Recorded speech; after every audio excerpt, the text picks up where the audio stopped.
Ini yang paling ngeri, saudaraku. Jadi setan melalui antikris akan melampiaskan geramnya kepada orang-orang yang tertinggal.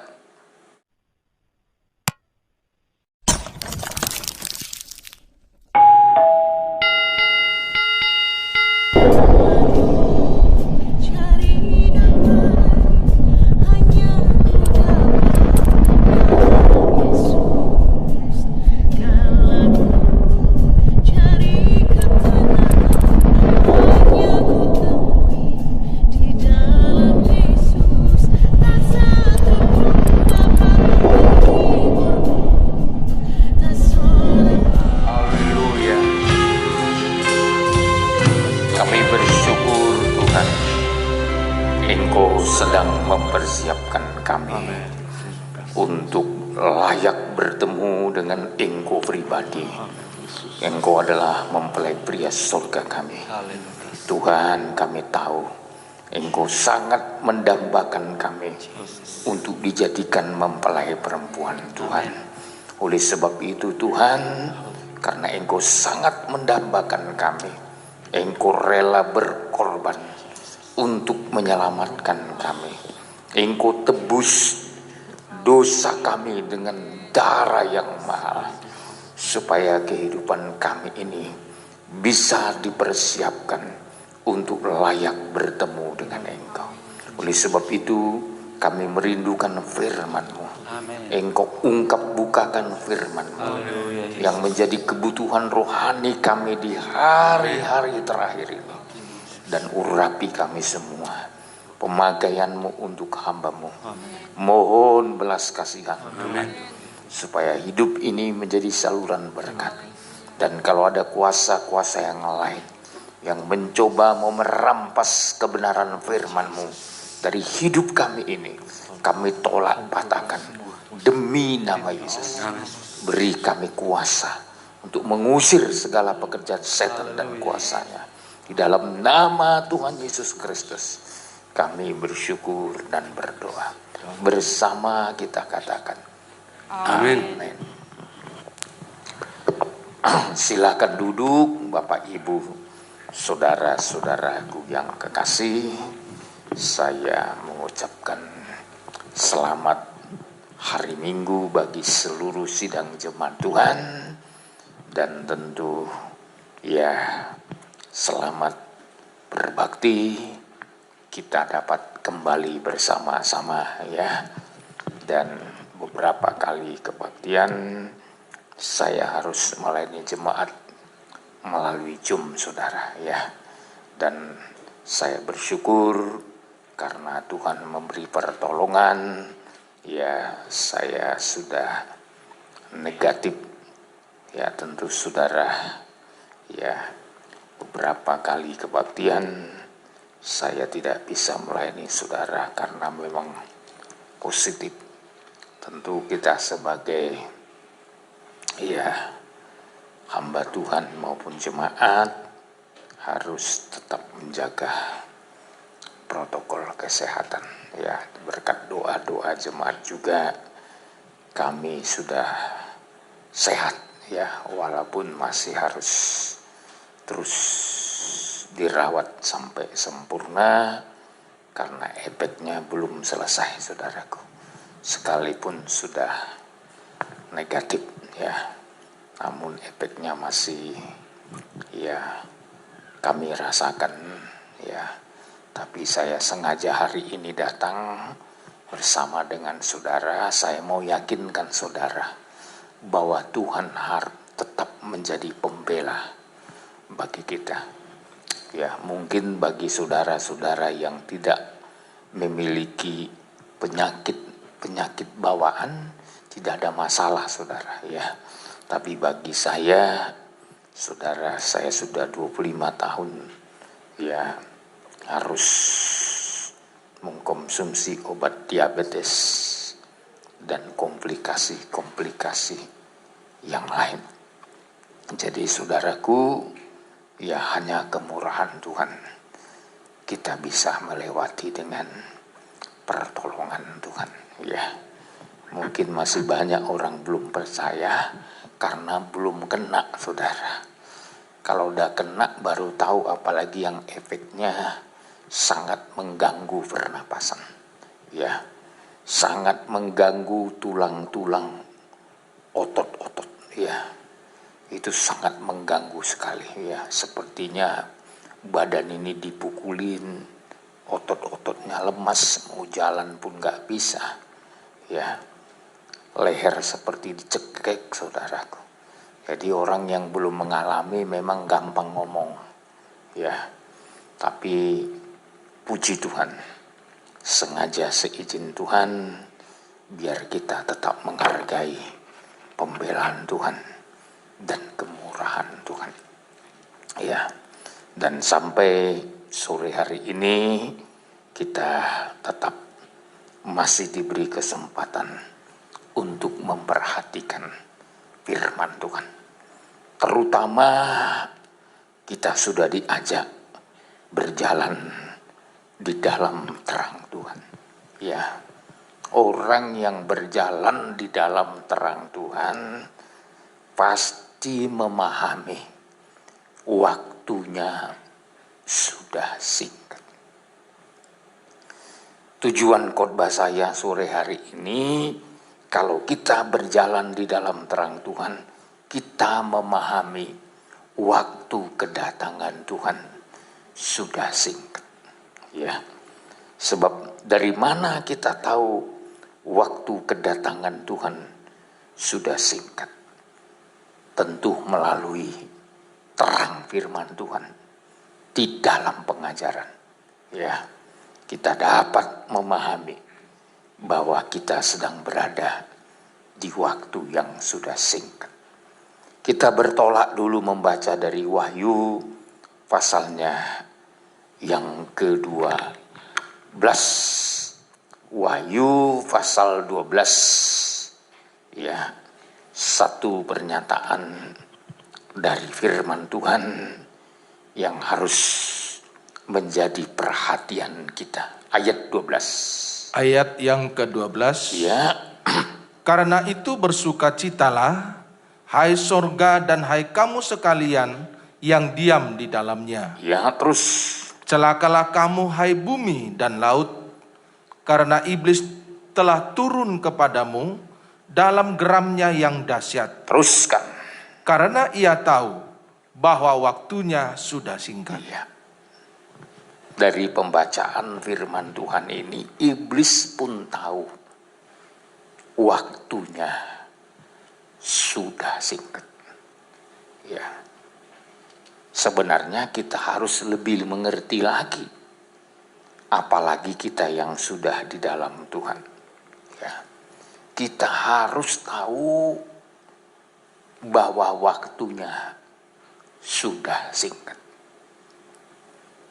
Saya selalu mengajak jemaat, kenapa kita tahu waktunya sudah singkat?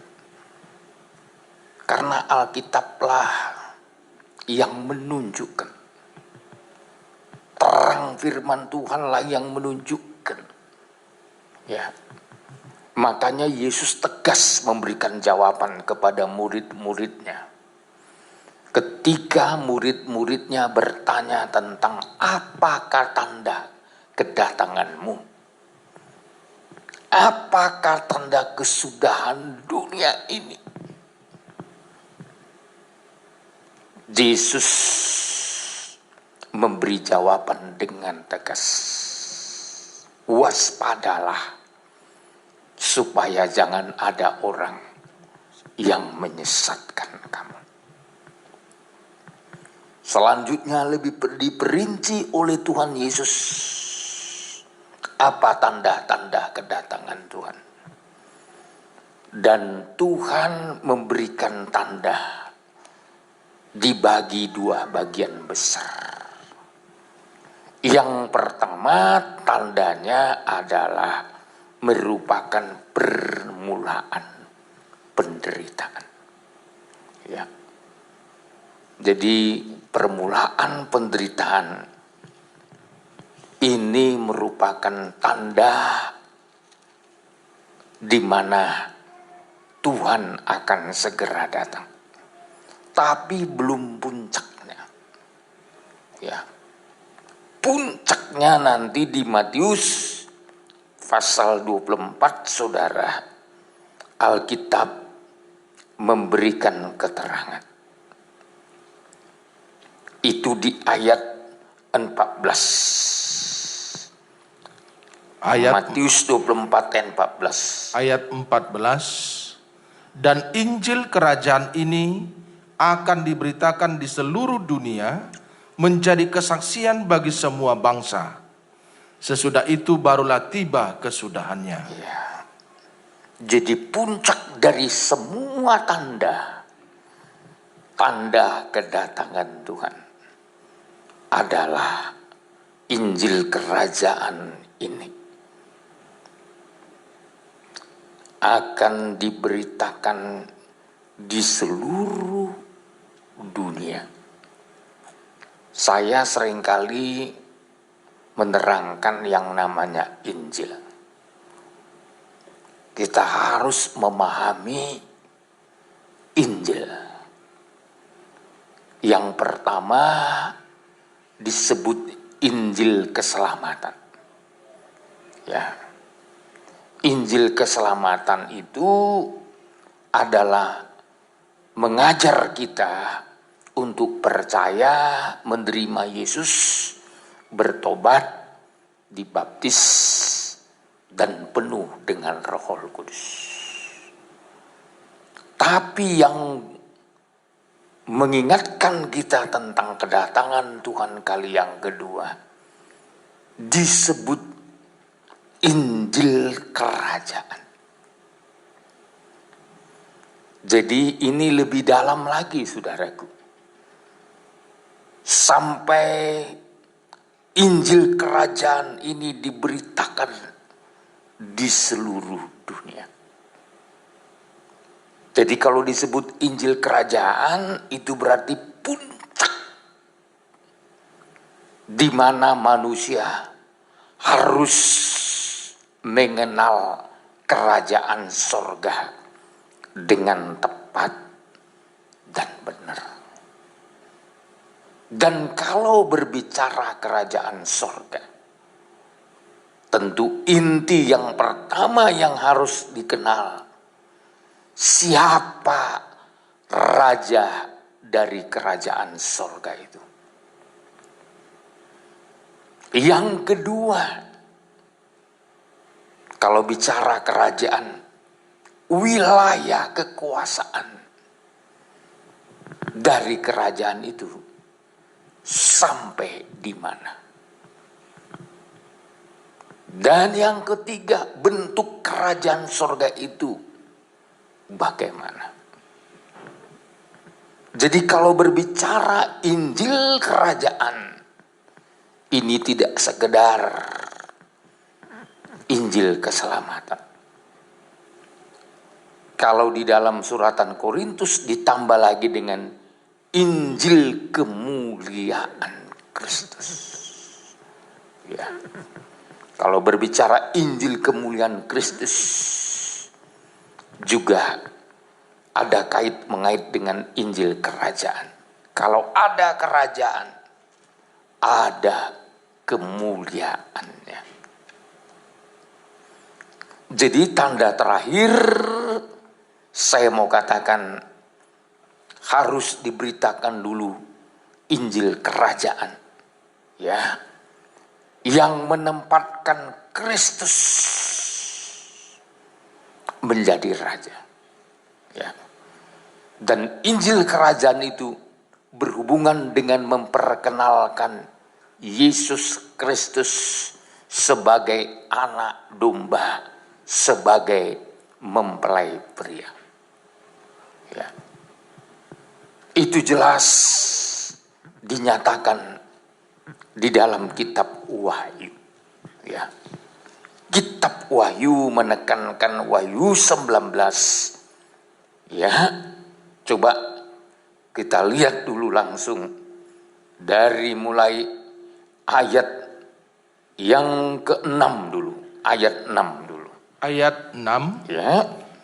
Lalu aku mendengar seperti suara himpunan besar orang banyak, Ya, terus seperti desau air bah, dan seperti deru guru yang hebat. Katanya, haleluya. ya, terus Karena Tuhan Allah kita yang maha kuasa telah menjadi Raja. ya. Jadi karena Tuhan Allah kita telah menjadi Raja. Di sini diperkenalkan Tuhan Allah kita menjadi Raja. Ya, jadi saudaraku, kalau bicara Injil Kerajaan, ya, berarti Injil Kerajaan ini berbicara Tuhan diperkenalkan sebagai Raja. Sekaligus coba ayat 7. Marilah kita bersukacita Ya, dan bersorak-sorai dan memuliakan Dia. ya, terus Karena hari perkawinan anak domba telah tiba dan pengantinnya telah siap sedia. sejalan dengan memperkenalkan anak domba. Ya. Anak domba yang masuk dalam perkawinan. Karena hari perkawinan anak domba telah tiba. Dan pengantinnya atau istrinya telah siap sedia. Jadi kalau kita berbicara Injil Kerajaan, Tuhan telah menjadi Raja. Sekaligus diperkenalkan Yesus Tuhan sebagai anak domba yang akan membawa gerejanya kepada pesta nikah. Dengan kata lain, menjadikan yaitu gerejanya menjadi pengantinnya. Pengantin yang siap setia. Saya mau katakan tanda terakhir menjelang kedatangan Tuhan kali yang kedua. Yesus harus diperkenalkan. Bukan saja juru selamat. Tapi kita harus mengenal Dia sebagai pengantin pria. Anak domba. Yang juga sekaligus Raja di atas segala raja. Akan dipersandingkan dengan pengantinnya. Itulah gereja Tuhan. Setelah itu baru tiba kesudahannya. Ya. Maka saudara-saudara, saya mau katakan kita ini orang-orang yang beruntung. Karena kita sudah terbuka hati menerima Injil Kerajaan yang memperkenalkan Tuhan sebagai Raja, yang memperkenalkan Tuhan sebagai anak domba, yaitu pengantin pria, ya, yang disebut mempelai pria. Dan juga kita bangga, kita juga ingin Tuhan rekrut menjadi pengantinnya. Baru setelah ini diberitakan ke seluruh dunia, barulah tiba kesudahannya. Kalau penginjilan hampir seluruh dunia sudah diberitakan, ya, maka di mana-mana saudaraku ada orang Kristen, ada agama Kristen. Tapi yang menjadi kerinduan Tuhan menjelang kedatangan Tuhan, apakah kita sudah menjadi gereja Tuhan bagaikan pengantin perempuan yang siap sedia? Tuhan akan datang. Tuhan akan mengakhiri segala sesuatu setelah Dia temukan pengantin perempuan. Istri anak domba sudah mengalami kesiapsediaan. Jadi Tuhan belum datang kalau belum pengantinnya siap sedia. Gerejanya, ya, siapa yang mau dijemputnya? kalau gereja Tuhan belum siap menjadi pengantin perempuan? Ya. Siapa yang mau dibawanya untuk bersama dengan dia selama-lamanya? Kalau gerejanya, pengantin perempuan, belum siap setia. Dari sini kita diyakinkan, kalau gereja Tuhan sudah siap sedia, berita tentang Injil Kerajaan sudah sampai ke seluruh dunia, baru tiba kesudahannya. Sekarang belum, saudara. Ya, masih banyak pergumulan kita dalam menyikapi kesiapan gereja Tuhan untuk menjadi mempelai perempuan. Gak usah jauh lah di Tanjung Uban. Berapa banyak yang terbuka hati untuk firman Tuhan, yang mempersiapkan hidupnya untuk menjadi mempelai. Ya.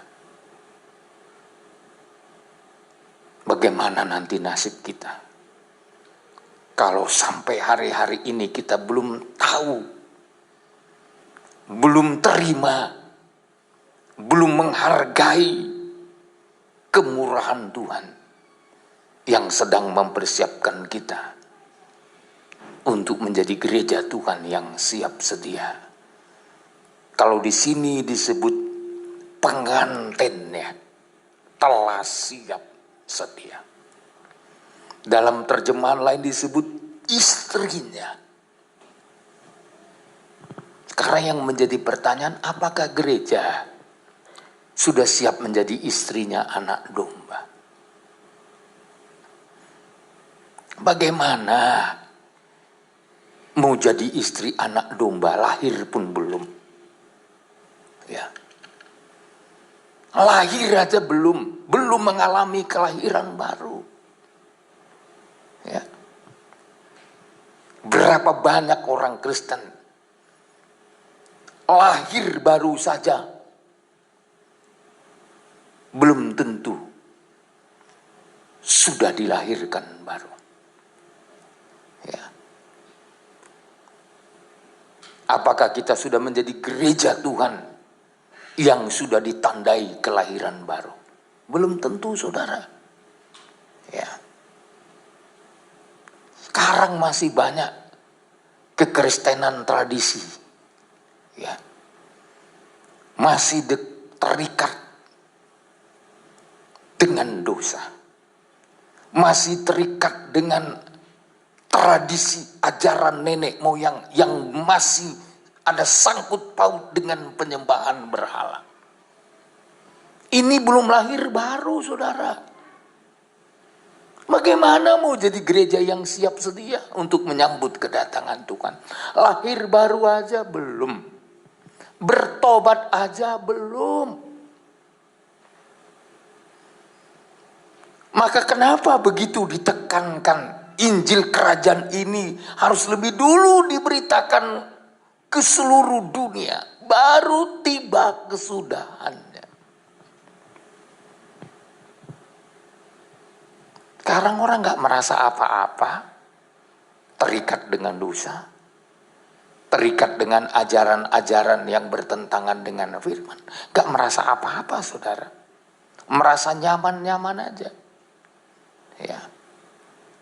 Apalagi kalau di kampung saya. Ya, kalau kita tanya nenek-nenek, kakek-kakek, kalau nanti opung mati, ya,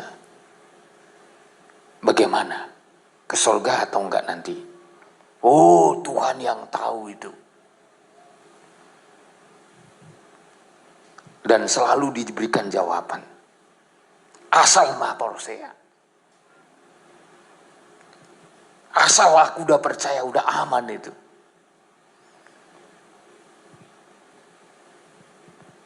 Dia lupa, setan pun percaya dan gemetar.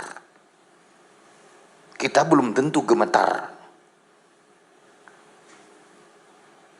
menghargai Tuhan. Masih banyak orang Kristen, ya, Menyembah Tuhan pun belum tentu gemetar. Memberi hormat sama Tuhan pun belum tentu gemetar. Memberi persembahan pun sama Tuhan belum tentu ditandai dengan gemetar. Kalau iblis berhadapan dengan Tuhan, bukan saja percaya dan gemetar. Rasa takutnya akan Tuhan luar biasa. Coba sekarang gereja Tuhan, kalau jujur saudara, ya, seharusnya menyebut nama Yesus pun nggak boleh sembarangan. Ya. Dalam ibadah pun harus penuh hormat. Ini kalau betul-betul mengerti Injil Kerajaan. Ya. Sekarang banyak saudara asal ibadah saja. Ya. Kalau kita koreksi ibadahnya, ya saya juga beribadah Pak Pendeta. Ibadahnya sampai di mana? Ibadah pola mana yang dia pakai? Kalau pola kerajaan surga. Makanya saya selalu mengajar tabernakel. Karena tabernakel adalah berbicara pola kerajaan surga. Miniatur. Supaya kita bisa paham. Ya. Itu sebabnya saudara. Ya. Bukan sekedar ibadah. Ya. Kalau kita belajar kitab Wahyu, kita harus meningkat sampai ke puncak ibadah. Kalau kitab Ibrani, kita harus dilabuhkan sampai ke belakang tabir. Ya. Jadi supaya ngerti tentang dilabuhkan sampai ke belakang tabir, itu harus belajar tabernakel dulu saudara. Ya. Mana ngerti dia tabir itu kalau nggak belajar tabernakel. Ya. Jadi kita harus sampai dilabuhkan ke belakang tabir. Ya, itu Ibrani pasalnya yang ke-6. Ya. Ibrani pasal yang ke-6. Ya. Terus dibacakan dulu ayat 19. Ayat 19. Ya. Pengharapan itu adalah sau yang kuat. Terus. Dan aman bagi jiwa kita. Iya. Yang telah dilabuhkan sampai ke belakang tabir. Iya. Dilabuhkan sampai ke belakang tabir. Terus. Di mana Yesus telah masuk sebagai perintis bagi kita. Ketika ia menurut peraturan Melkisedek menjadi imam besar sampai selama-lamanya. Jadi Kristus menjadi perintis untuk membuka jalan supaya saudara dan saya bisa sampai dilabuhkan ke belakang tabir. Ya. Kalau disebut belakang tabir itu setelah melewati pintu tirai, kita masuk ke ruangan Maha Kudus. Ya. Tapi untuk masuk sana bukan gampang saudara. Ya. Kalau nyanyi gampang. Ku masuk ruang Maha Kudus. Oh, itu semua gampang kalau menyanyi aja.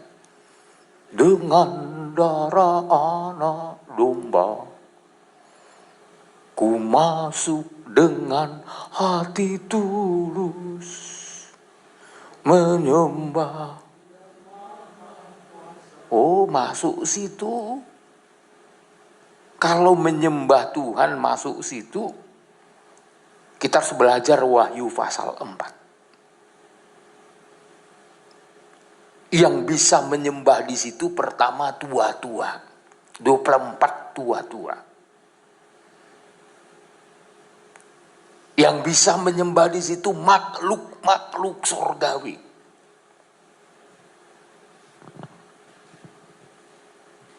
Jadi nggak sembarangan saudara. Kalau ditanya hari ini, kalau saudara mau masuk ruang Maha Kudus, sudah bisa nggak saudara disebut tua-tua? Sudah bisa nggak saudara disebut makhluk sorgawi? Ya ini banyak, saya banyak ngangkat sintua saudaraku. Ya, kadang-kala nggak usah nyembah, ibadah aja belum tentu hadir setiap minggu. Bible study aja belum tentu hadir. Seharusnya kalau udah jadi tua-tua, itu harus berjuang. Namanya tua-tua, orang yang dituakan. Orang yang jadi teladan. Orang yang jadi panutan. Kalau jabatan gereja gampang memberi jabatan tua-tua. Tapi kalau jabatan itu dari Tuhan, wah nggak gampang. Tua-tua itu ditempatkan bisa dekat dengan Tuhan di dalam suasana penyembahan. Ya. Apalagi nggak usah tua-tua, apalagi jadi PDP kayak si Willy ini. Harus lebih mantap lagi. Ya. Ini nggak main-main loh nih. Jabatan. Jabatan itu hierarki. Hierarki dalam kerajaan surga. Tahu hierarki? Susunannya.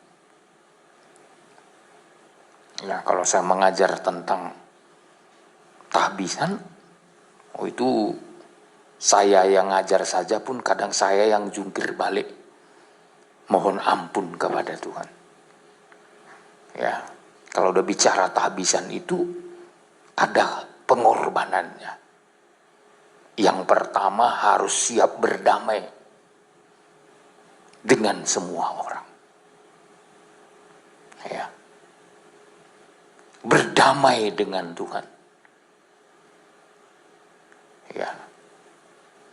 Tentu biar bisa berdamai dengan Tuhan harus selalu mohon pengampunan.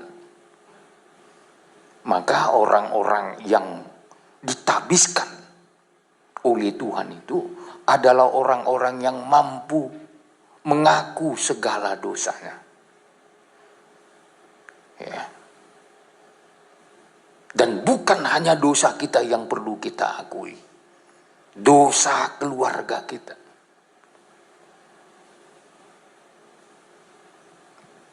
Termasuk dosa anak-anak kita. Bukan hanya dosa pribadi, dosa keluarga. Termasuk dosa bangsa kita. Daniel mengakui dosa bangsanya. Dosa bangsaku. Pernah nggak kita mengakui dosa bangsa kita? Supaya Tuhan memperdulikan bangsa kita ini.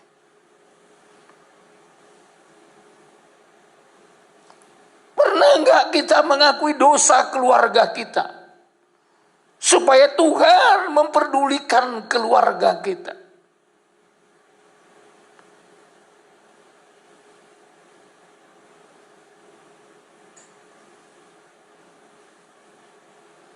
Bagaimana caranya untuk mendapatkan itu? Dengan diperdamaikan.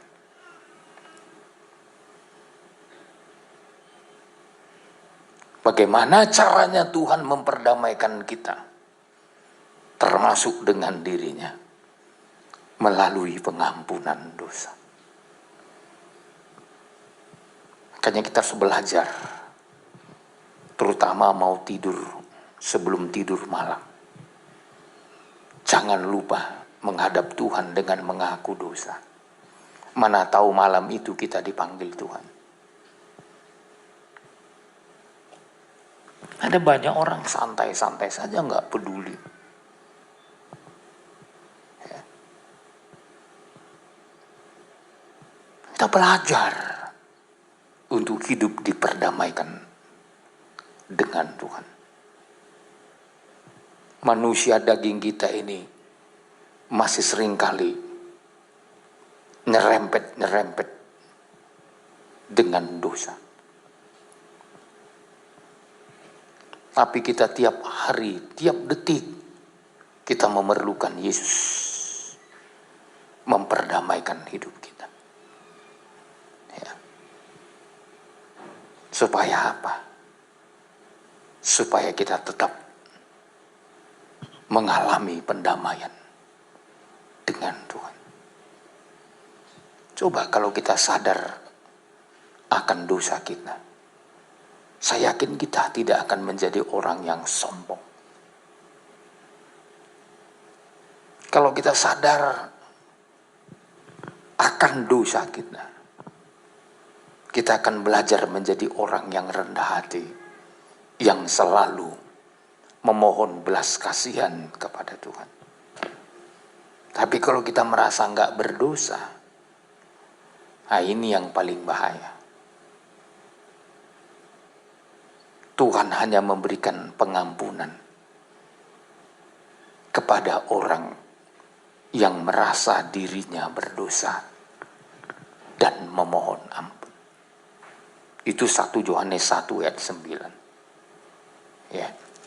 Kalau ayat 8, coba dulu ayat 8. Ayat 8. Ya.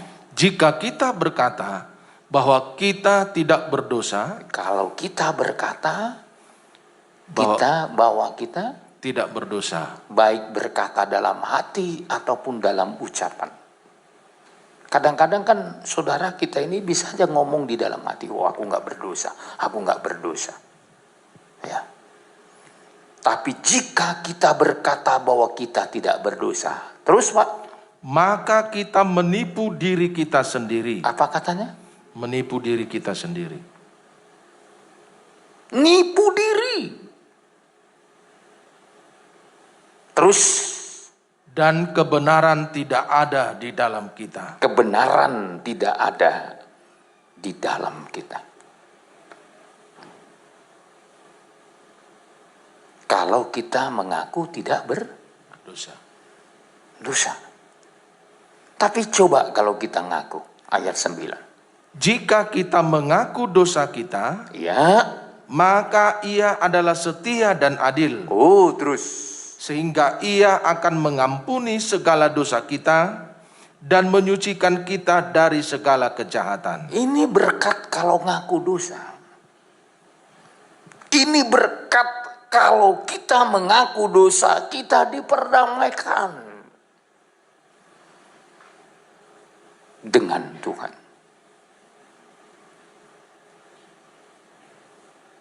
Dan kalau saudara sudah diperdamaikan dengan Tuhan, Anda sudah diampuni segala dosamu. Andai kata kalau saudara mati, kapan saja mati, orang udah diampuni. Mau pagi mati, mau malam mati, mau tengah malam mati, yang jelas kita sudah diperdamaikan dengan Tuhan.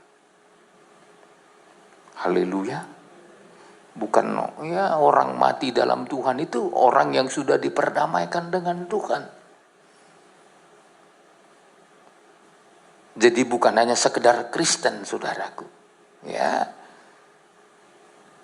Kalau sekedar Kristen, saudaraku mati dibikin petinya ada salib, di kuburannya ada salib, belum menjamin saudara sudah diperdamaikan dengan Tuhan.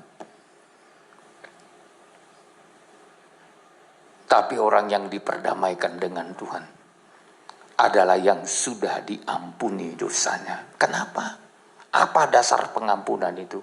Karena mengaku dosa. Ya, itu dasarnya. Nggak sulit kan? Anda bisa lakukan kapan saja. Apa sulit minta ampun sama Tuhan? Ya.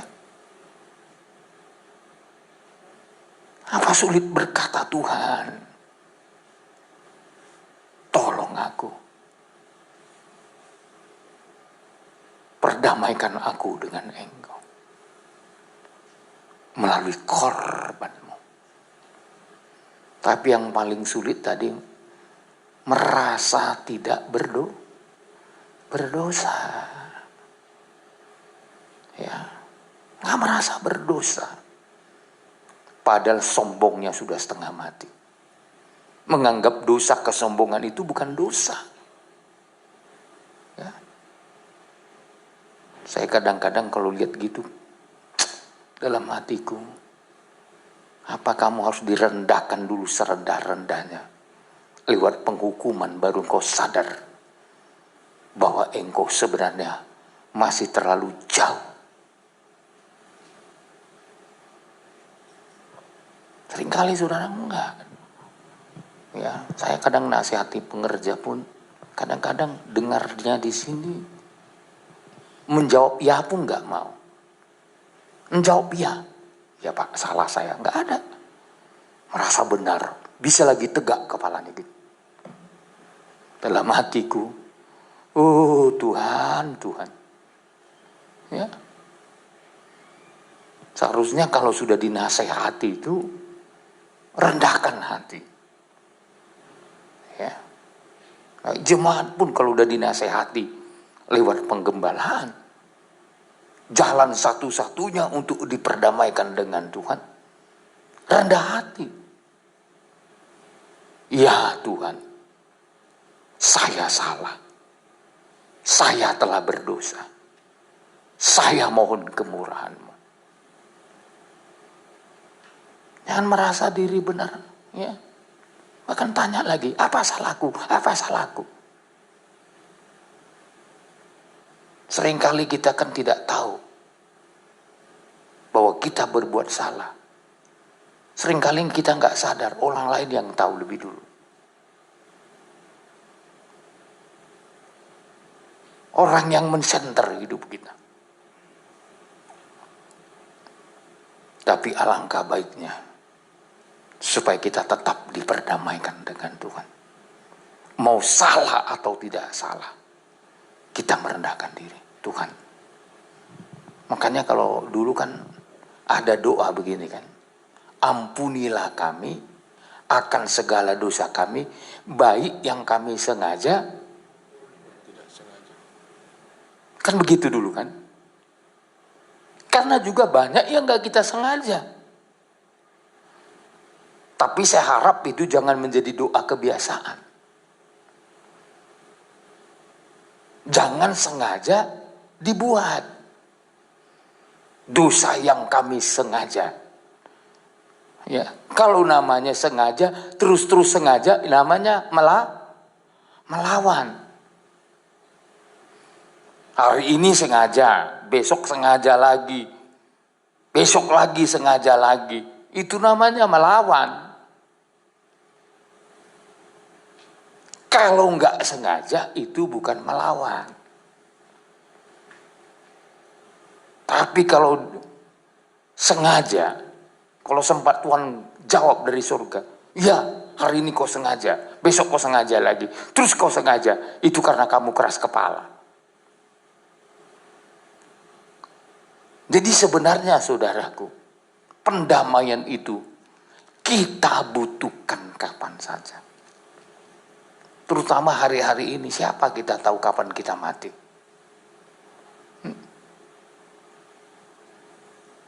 Kita berdoa biar perang yang terjadi di Rusia sana dengan Ukraina segera berhenti. Jangan melebar kemana-mana. Kalau itu melebar ke kita, sampai nuklir, wah. Radiasinya saja bisa membunuh kita. Ya. Sudah dekat dengan maut. Dengan kematian.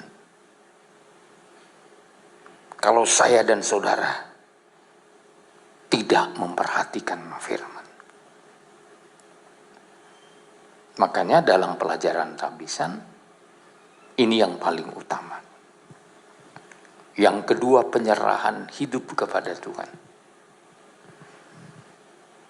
Ya, makanya menyerahkan diri kepada Tuhan ini kunci kita mengalami penundukan kepada Tuhan. Tuhan akan leluasa bekerja dalam hidup kita kalau kita udah nyerah sama Tuhan. Ya. Jemaat maupun hamba Tuhan, kalau penyerahan dirinya tanggung-tanggung sama Tuhan, gak akan melihat banyak hal besar yang Tuhan kerjakan dalam hidup. Penyerahan diri, apalagi jadi pelayan, jadi hamba Tuhan, penyerahannya double. Menggantungkan hidupnya 100% berharap sama Tuhan.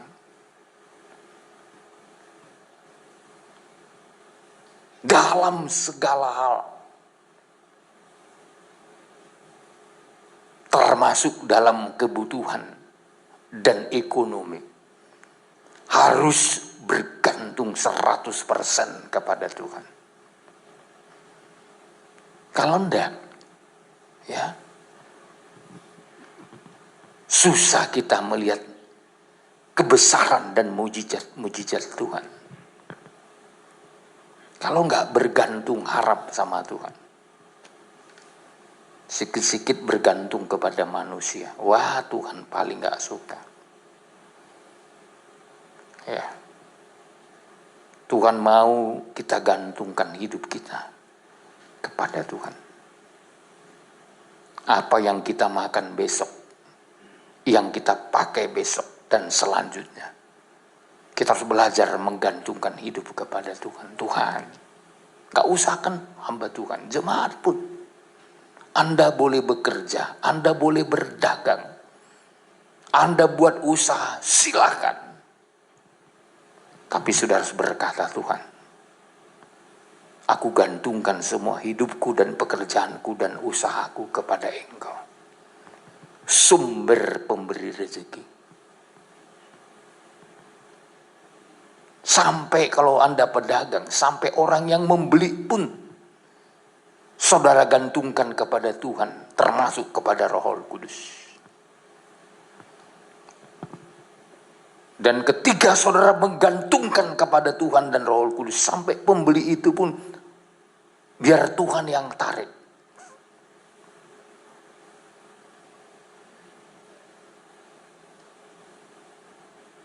Enak kalau bergantung sama Tuhan. Ya, saya berani ngomong gini karena punya pengalaman.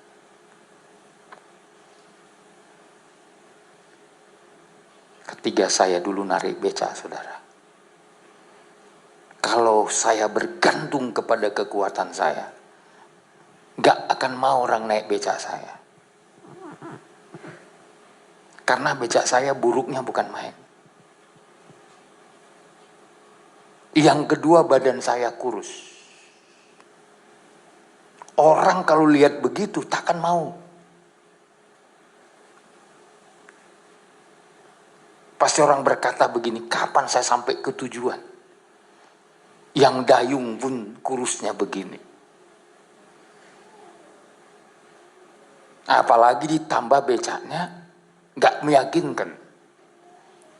Kadang lingkarnya baling-baling, saudaraku. Namanya becak sewaan, saudara. Ya. Takkan mau orang. Tapi saya terlalu yakin bahwa Roh Kudus mampu menggerakkan siapa saja demi kebutuhan saya. Anehnya, selalu Tuhan izinkan ada orang yang suka naik. Dulu di Medan ada namanya daki-dakian itu. Setiap ada rel kereta api, biasanya itu dibuat begini jalannya. Jadi kalau orang-orang gemuk, saya nggak akan mampu mendayungnya. Harus saya dorong. Itu pun harus mungkin hampir 30 meter. Dari bawah harus saya dorong. Ya. Kadang-kadang sampai ngos-ngosan, saudaraku. Ya. Tapi justru itu yang membuat saya diberkati Tuhan. Biasanya sewanya senang menambah. Biasanya kita misalkan sudah ya janji 20.000, tapi kadang dikasih 50.000. Ya. Jadi ini ketergantungan dengan Roh Kudus. Ya. Saudara-saudara, mungkin kalau bagi karyawan-karyawati tidak perlu ke situ, tidak terlalu ke situ arahnya. Tapi coba pedagang. Yakin nggak saudara orang yang lewat-lewat itu, Roh Kudus mampu menariknya demi rezekimu? Apa yang dibutuhkan di sini? Penyerahan diri. Amin. Yang bisa menarik pelanggan kita, yang bisa menarik orang. Gak usah pakai hikmat dunia. Nanti Anda kecewa. Tapi coba pakai betul-betul penyerahan diri. Tuhan, aku yakin hari ini Tuhan pasti buka jalan. Tuhan, aku yakin hari ini Tuhan bisa menggerakkan siapa saja. Apalagi kalau usaha kita, bisnis kita itu kita kaitkan dengan pekerjaan Tuhan. Apalagi kita berjanji, bernajar sama Tuhan. Tuhan, aku mau keuntunganku ini, aku akan bayar pertama milikmu. Yang kedua, aku mau berkorban di balik itu lagi.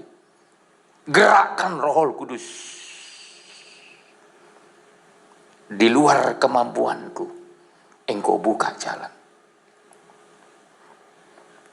Ini pelajaran kedua bagi kehidupan kita yang mau ditabiskan Tuhan. Penyerahan diri. Menggantungkan hidup kepada Tuhan. Kalau saudara menggantungkan hidup kepada kemampuan, kepada keadaan, Anda akan kecewa hari-hari ini. Pasti kecewa. Ya. Apalagi dalam dunia bisnis saudara, penuh dengan persaingan. Ya. Suka enggak suka, saudara akan berhadapan dengan semua itu. Ya. Kadangkala, ya, apalagi di satu tempat saudaraku. Ya, bisa-bisa kita sampai mati kepahitan. Yang lebih anehnya, bukan saja kita mengalami kepahitan kepada orang di luar, sesama kita pun bisa kepahitan. Tapi ketika kita menggantungkan hidup, menyerahkan diri sama Tuhan, oh, kita pasti tertolong. Amin. Anda akan lihat mujizat-mujizat yang artinya yang tidak Anda duga. Tuhan buka jalan. Ya. Kita tidak pernah pikirkan. Tapi Tuhan bekerja untuk menyediakan bagi kita. Di luar kemampuan kita. Dan yang ketiga, saudara, tanggung jawab.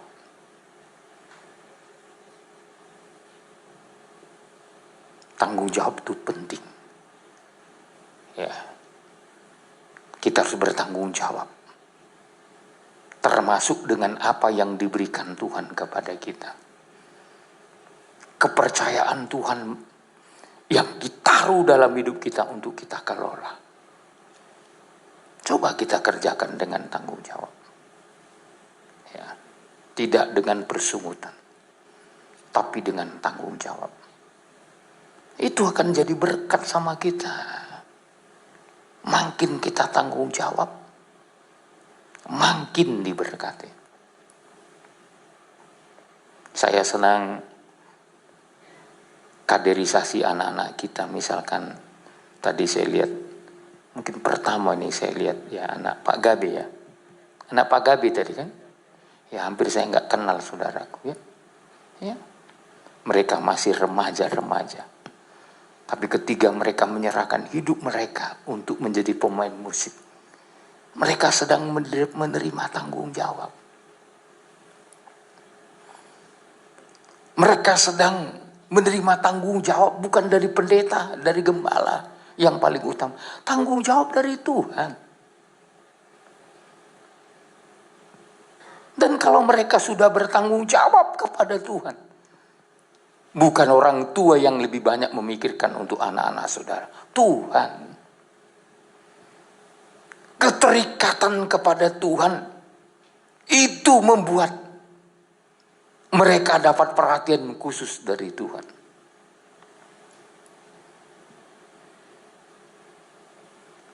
Saya nyampaikan firman Tuhan pada hari Kamis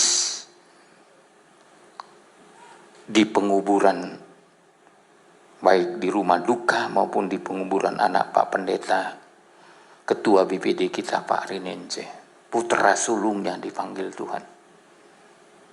Baru umur 27 tahun. Saya masih ingat tema khotbah saya, kematian yang indah. Ya. Sengaja memang saya ambil tema itu supaya orang tidak berpikir kematian itu selalu buruk, selalu menyedihkan. Ya.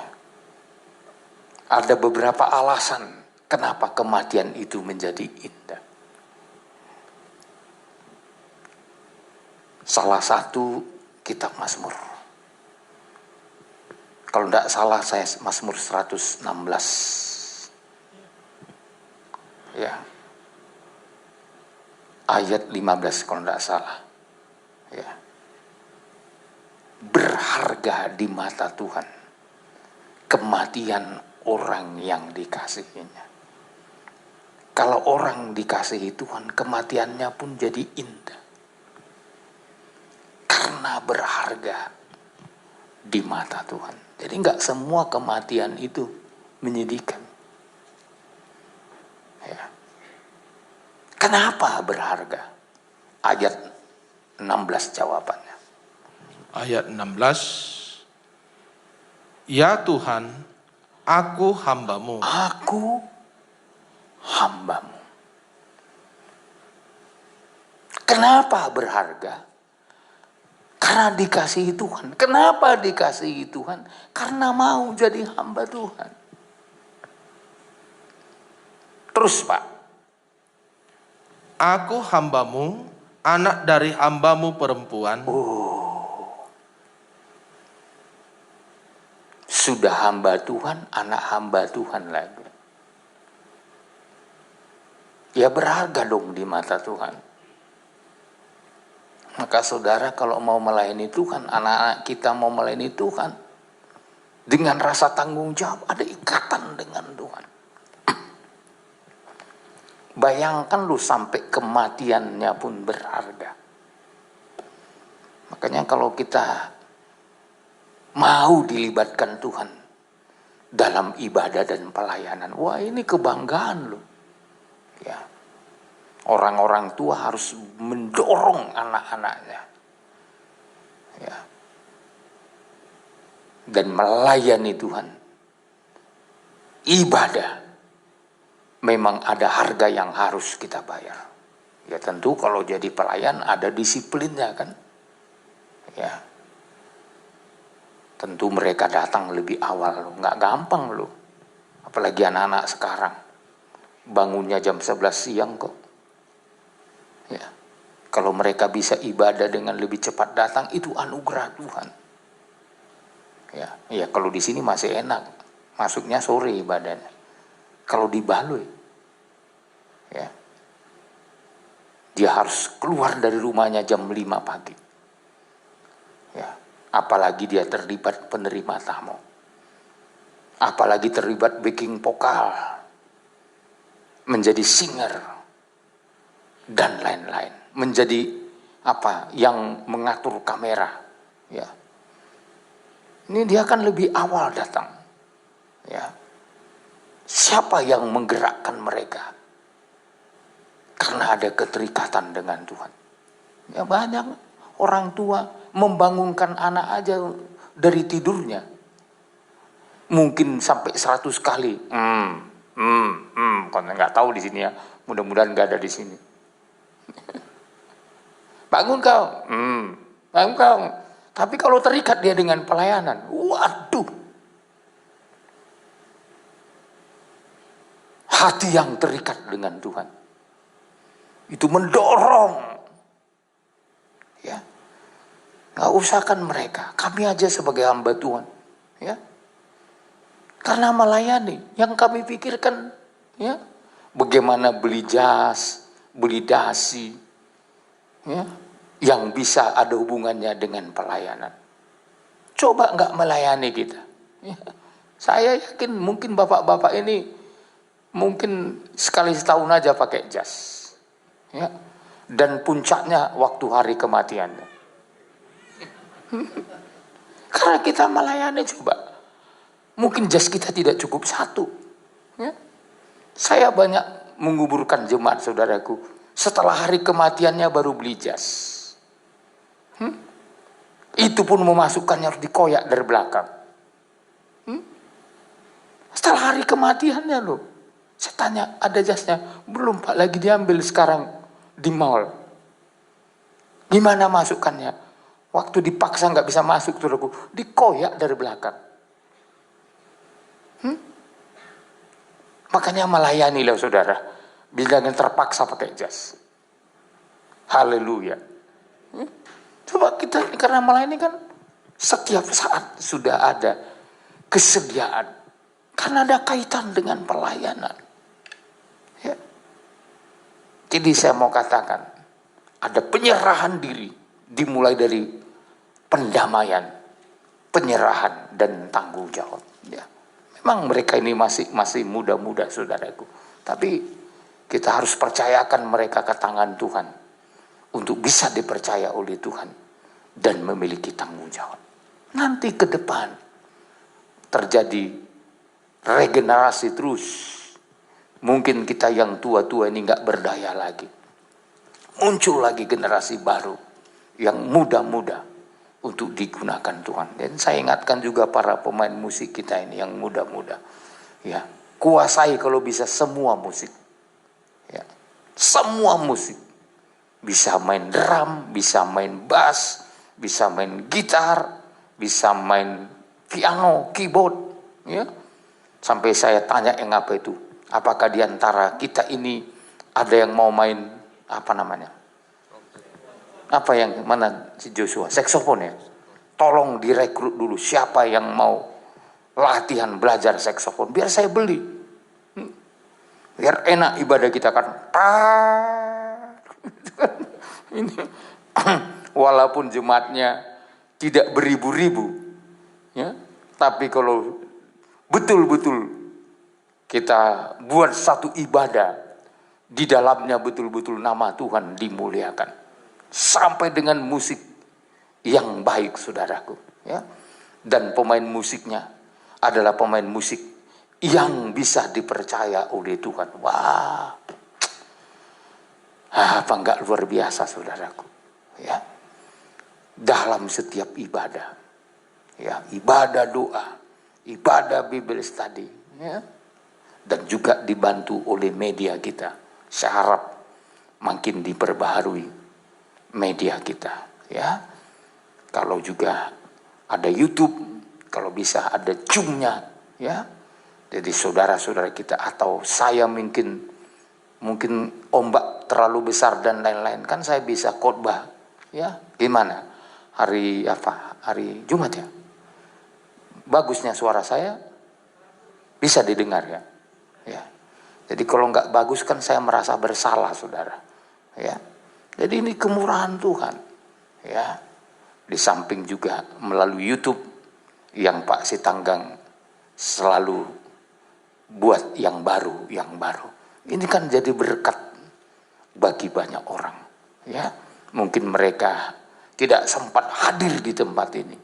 Paling tidak mereka bisa mengulangi, menangkap firman Tuhan yang diberitakan di tempat ini. Jadi berkat saudaraku. Sekali lagi, ya, iblis saja tahu waktunya sudah singkat. Oleh sebab itu saudaraku, yang pertama, karena itu bersukacitalah hai surga dan kamu sekalian yang diam di dalamnya. Jadi saudaraku, ya, diproklamirkan yang masuk dalam sukacita adalah sorga dan penduduk sorga. Ya. Makhluk sorga, orang yang masuk dalam kerajaan sorga. Tapi kalimat selanjutnya Wahyu 12 ayat 12. Celakalah kamu, hai bumi dan laut. Ya, kenapa celaka terus? Karena iblis telah turun kepadamu. Iblis telah turun. Jadi saudaraku, ketika iblis turun ke bumi dan laut, yang dimaksud turun di sini, dia mengambil kedudukan. Dia menguasai bumi dan laut.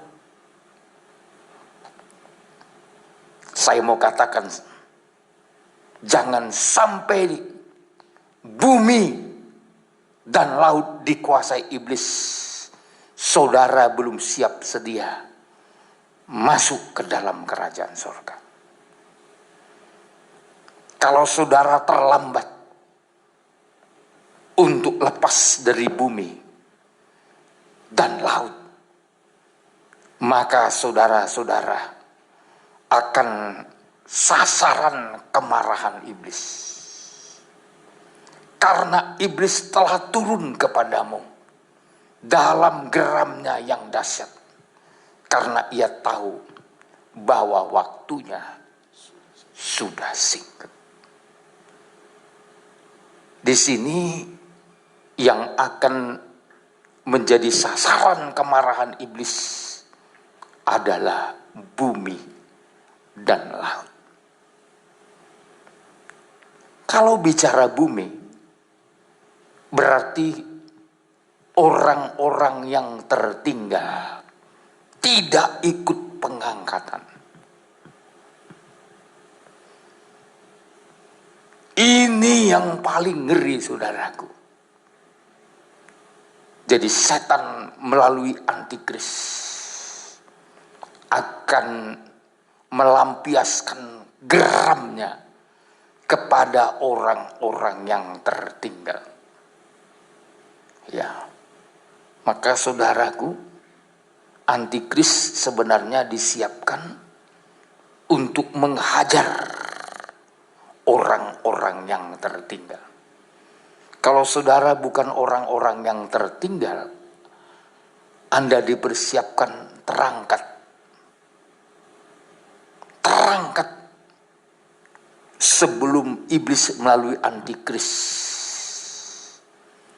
menyatakan kemarahannya kepada kita. Ya. Maka firman Tuhan Paulus katakan, kamu ditentukan, kita ditentukan bukan untuk binasa, melainkan untuk beroleh keselamatan, beroleh kasih karunia. Saya beberapa hari ini diteleponi, dicat oleh hamba Tuhan dan saya belum bisa jawab semua.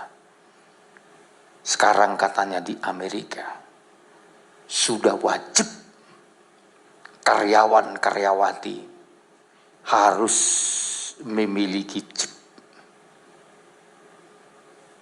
yang ditanamkan kepada tangannya. Ya. Tapi belum paksaan, saudara. Selama ini orang kan menafsir vaksinlah tempat chip itu. Nah, tiba-tiba muncul sekarang Amerika membuat satu aturan, setiap karyawan-karyawati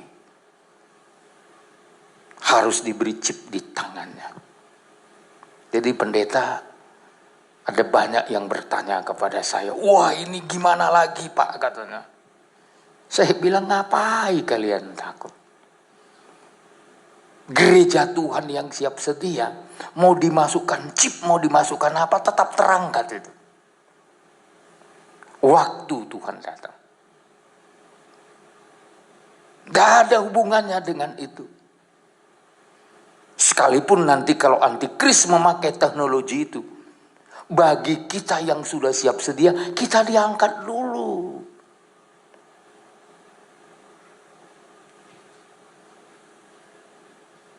Jadi saudara tidak berkuasa menolaknya. Tapi yang penting saudaraku miliki kesiapan untuk menyambut kedatangan Tuhan. Bukan menolaknya dengan secara melarikan diri dan lain-lain. Ketawa Tuhan, ngapain kita melarikan diri? Intinya bukan di situ. Intinya ketika kita menjadi gereja Tuhan yang siap sedia, Tuhan akan datang mengangkat kita.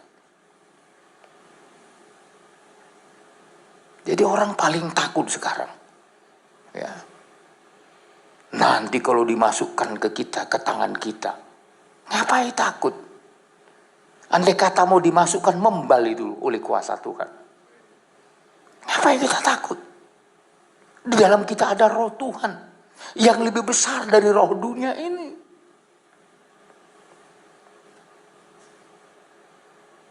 Ngapain takut, saudara?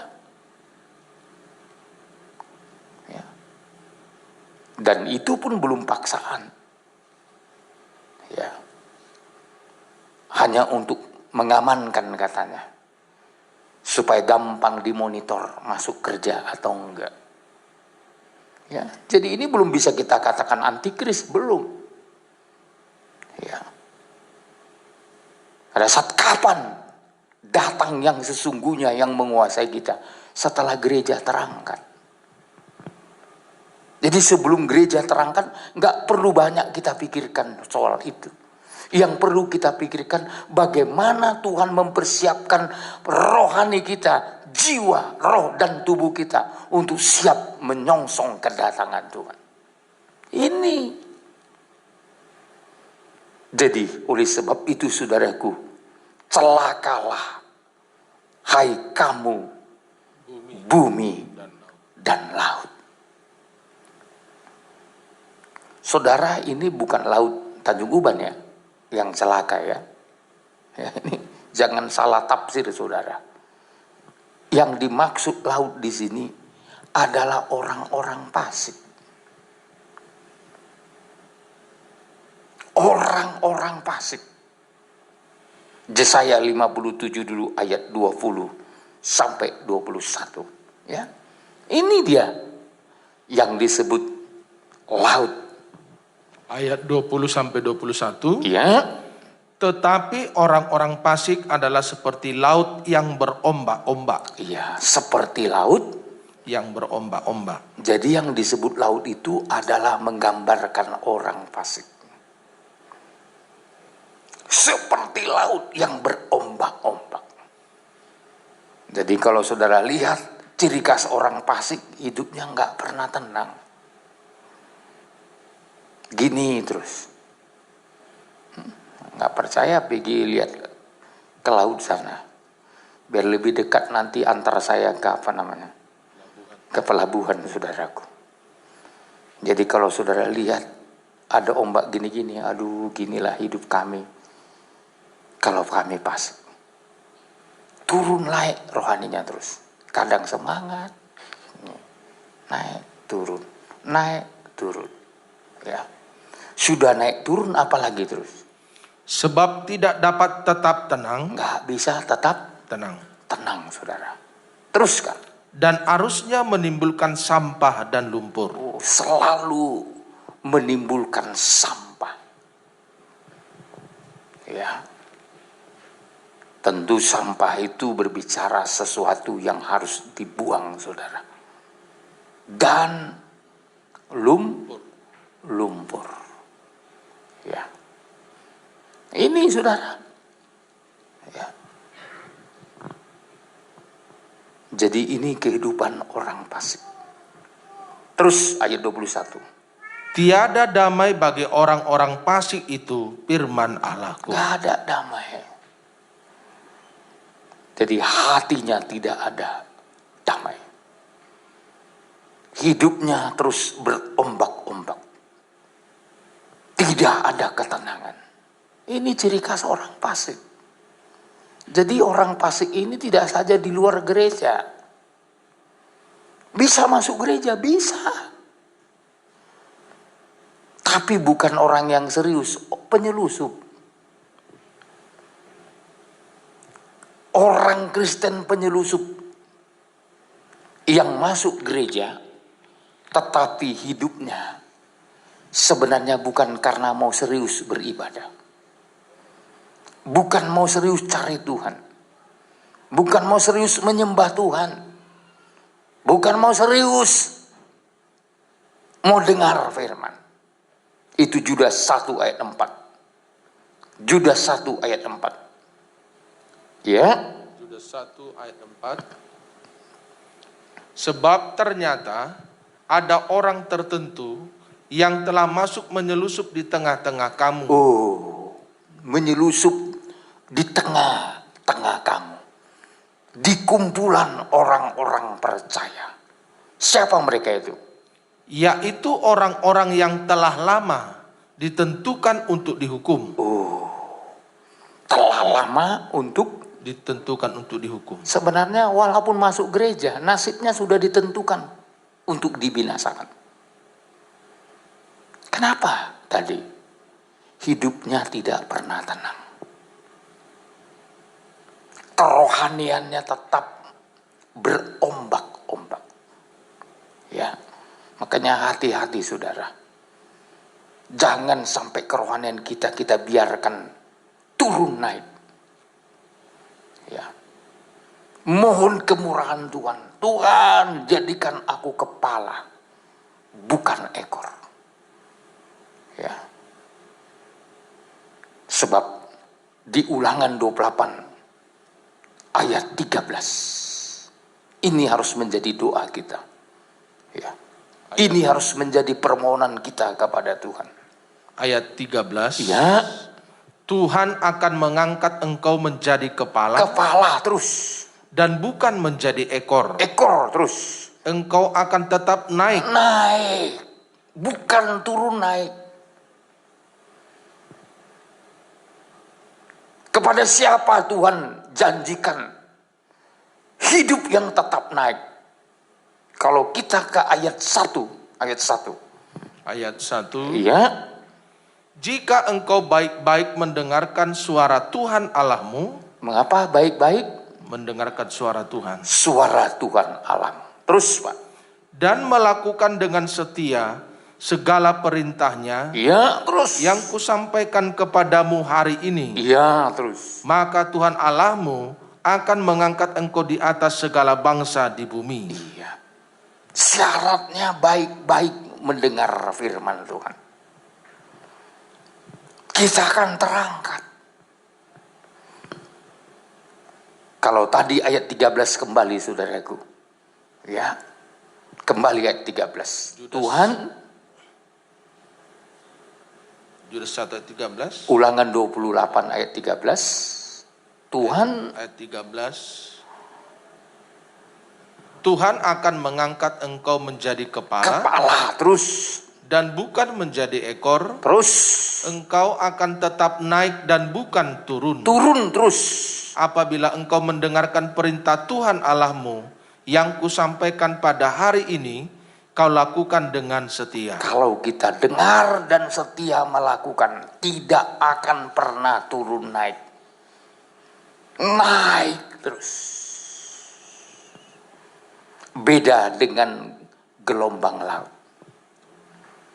Ya. Naik, turun. Naik, turun. Itu menggambarkan hidup orang fasik. Dan di dalam Yudas pasal 1 ayat 4, saudara, kehidupan orang fasik itu, ya, kehidupan yang menyelusup. Ya, kelihatannya beribadah, tetapi sebenarnya tidak sungguh-sungguh beribadah. Kelihatannya ikut Yesus, tapi tidak sungguh-sungguh mengikut Yesus sebagai suatu keputusan. yang siap kita bayar harga dalam mengikut Tuhan. Saudara-saudara, oleh sebab itu saya mau tekankan pada sore hari ini, biarlah kehidupan kita berada dalam suasana sorga. Dan kebahagiaan sorga itu sukacita. Karena itu bersukacitalah, hai sorga, dan hai kamu sekalian yang diam di dalamnya. Ada dua hal yang perlu kita perhatikan. Kalau kita menjadi orang-orang penghuni sorga, akan ditandai dengan sukacita. Tapi kalau kita ditandai dengan kehidupan celaka, hanya kehidupan bumi dan laut, maka kita akan menjadi sasaran murka Tuhan. Tapi sore hari ini saya mengajak jemaat, mari kita mohon kemurahan Tuhan. Biar kita menjadi anak-anak sorgawi, menjadi makhluk-makhluk sorgawi. Kalau tadi saya katakan di Wahyu pasalnya yang keempat, makhluk itu penuh dengan mata, bisa melihat ke depan dan ke belakang. Jadi makhluk sorgawi itu tahu dari mana asalnya, latar belakangnya, sehingga ya dia pasti mengucap syukur kepada Tuhan. Coba kalau kita tahu dari mana kita Tuhan panggil, dari mana Tuhan pilih hidup kita, dari mana Tuhan angkat kita. Dan Alkitab mencatat, Paulus berkata, tidak banyak orang yang berpengaruh, ya, tidak banyak orang yang kaya, tapi sengaja Tuhan memanggil dan memilih orang-orang yang bodoh menurut dunia ini untuk mempermalukan orang-orang yang berhikmat. Kita harus sadar melalui mata rohani kita, oh, kalau bukan Tuhan yang memanggil saya, yang memilih saya sebenarnya orang-orang neraka. Ya. Tapi karena Tuhan panggil, Tuhan pilih kita menjadi orang-orang kerajaan surga yang akan bersukacita walaupun di hari-hari terakhir ini, walaupun di akhir zaman ini. Oleh sebab itu saudaraku, ya, kita rindu terus Tuhan menolong kita untuk memahami hal ini. Amin. Haleluya. Doa kita semuanya jemaat Tuhan menjadi jemaat yang dibela dan dikuatkan Tuhan. Saya tidak panjang lebar lagi karena saya harus tetap menjaga kondisi saya untuk bisa berhenti sebelum lelah saudaraku. Terima kasih Tuhan. Kami percaya Tuhan pelihara kami.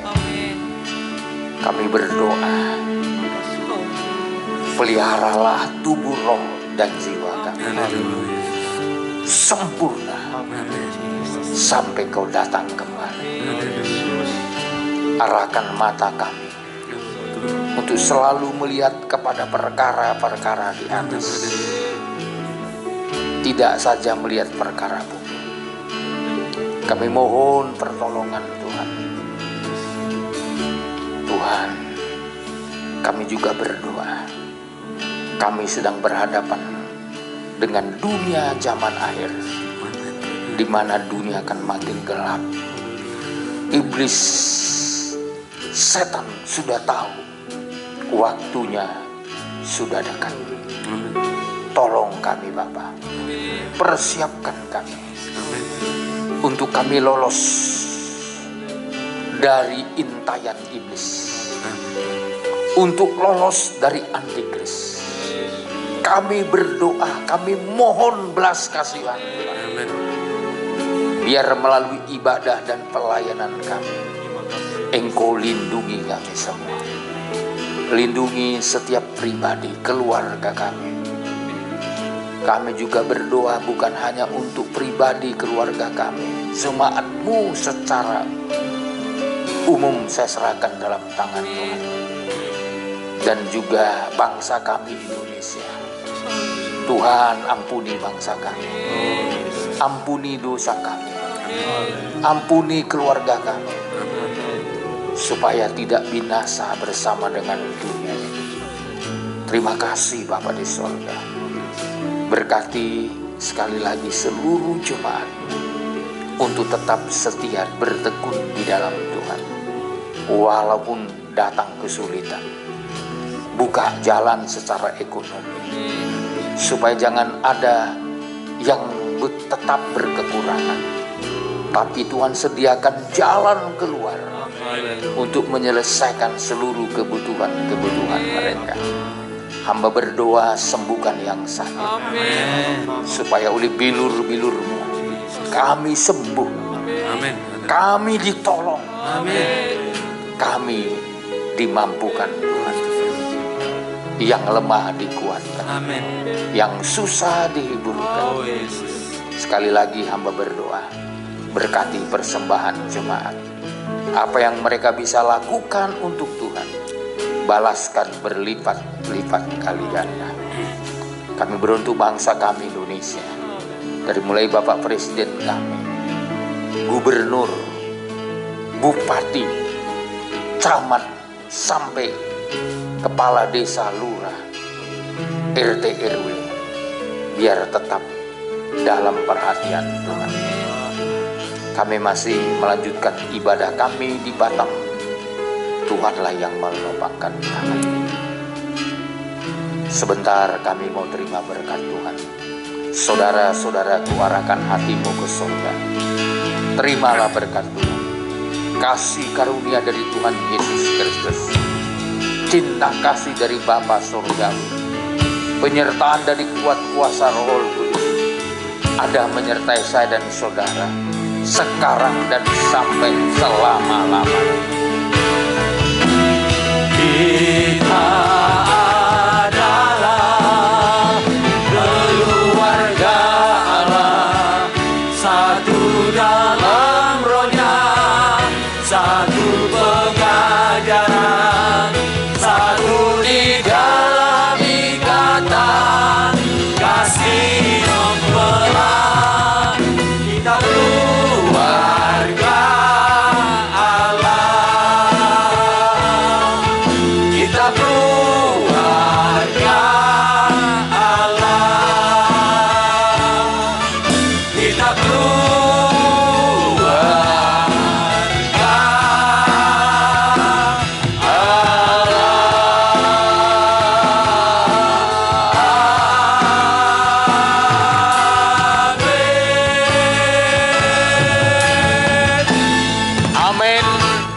kita keluarga Allah.